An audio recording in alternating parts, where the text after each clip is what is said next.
Are you looking for some ideas on the classic meander? Stick around and we'll show you. And I'm Kim Sandberg, and I'm Kristina Whitney. And we are starting a little mini series about classic quilting designs. And today we're going to focus on the stipple or meander. And this is such a great versatile design, isn't it, Kristina? It is. It's one of the ones that most people start out with, but there's ways to change it up and different tips and tricks that we're going to be covering today. Awesome, I love it. Well, let's go ahead and get started. So we're going to start with showing you like essentially what the design path is. So we're going to go to the whiteboard and we're going to actually draw this out for you so that you can see where the path is for stitching. So the basic stipple, I just kind of wander around. The goal is to not necessarily cross over your lines for the traditional stipple. You want to kind of have equal spacing between the lines. So a lot of people will say, okay, make like a C and then go the other direction and another one, and just alternating the direction all the way around. I've also heard people say make a dog bone. So we'll see if I can make a dog bone.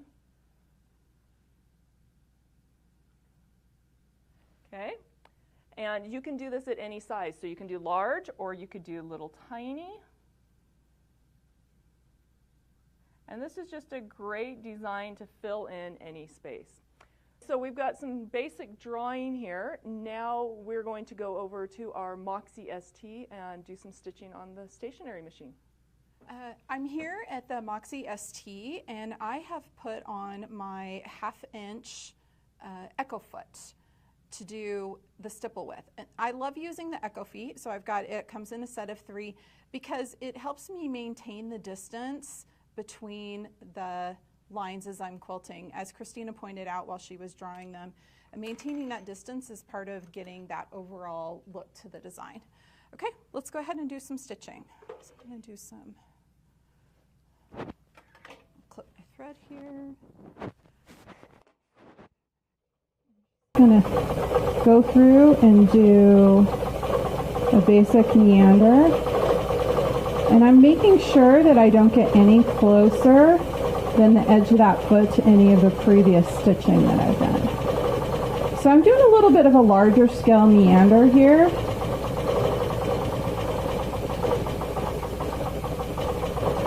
One of the really important things when you're quilting on a stationary machine or like a domestic machine, stationary or sit-down machine, is that you don't overextend yourself with where your hands are. As you can see here, the design is now above the top of my fingertips, so it's time to stop and readjust my hands so that I can maintain control of what I'm stitching.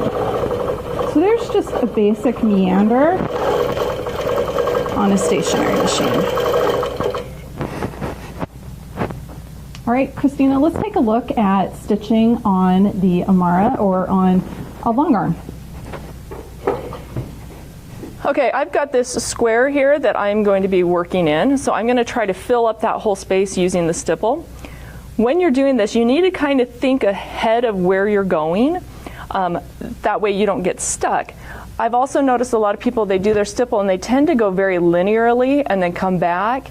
I prefer to do more of a nesting so that we get more of a meshed feel there and it's not so straight line. Okay, so here we go. And I'm just kind of wiggling those lines back and forth. And now I'm going to jump back up here and get this spot so I don't get stuck in there.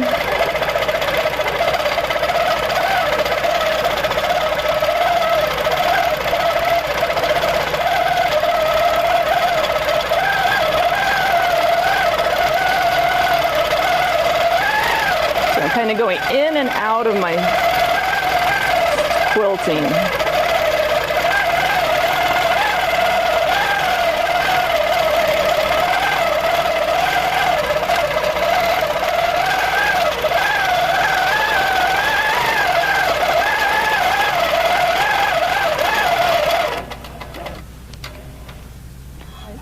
There it is, stippling on the Amara 20. Okay.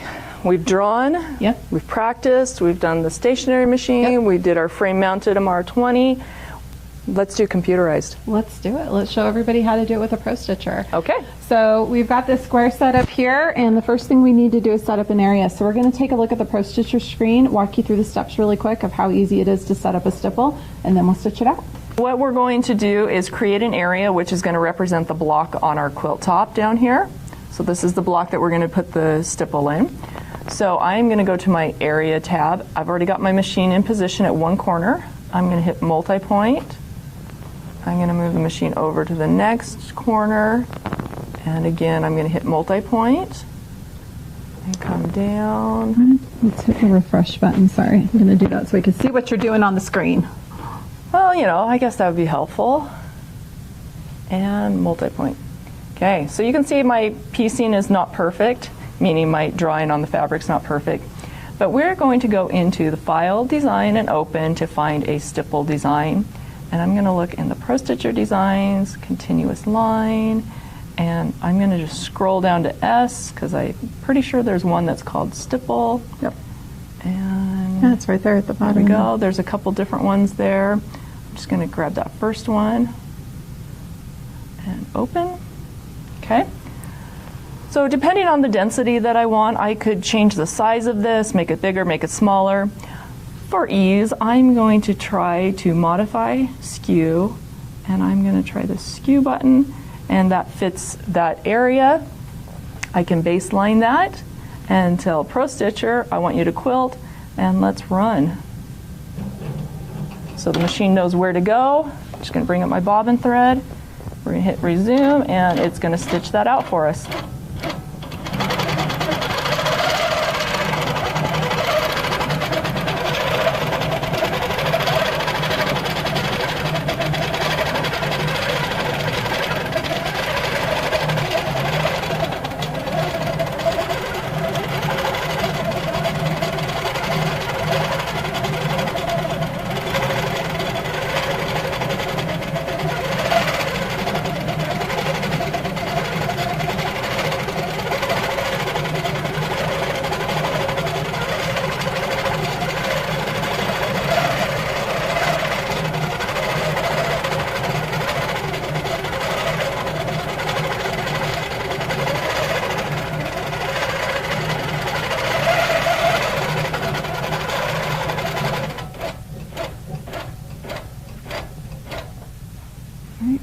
Okay, so that was a variety of different stitch outs. I think the main thing with stippling is it's just scribbling. Exactly. I mean, there's no right or wrong.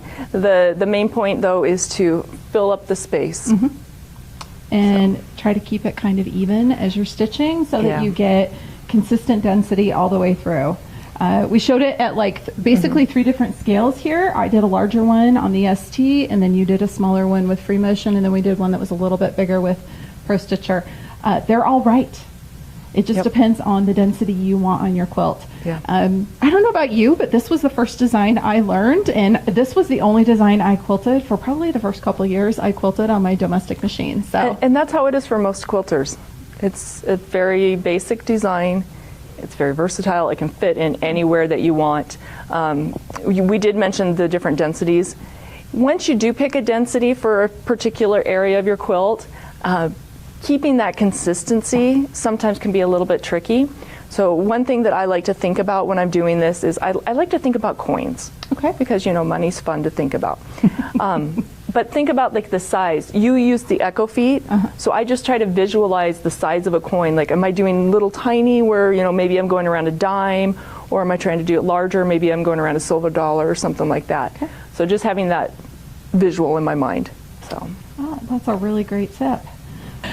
All right, thanks so much for watching today. Be sure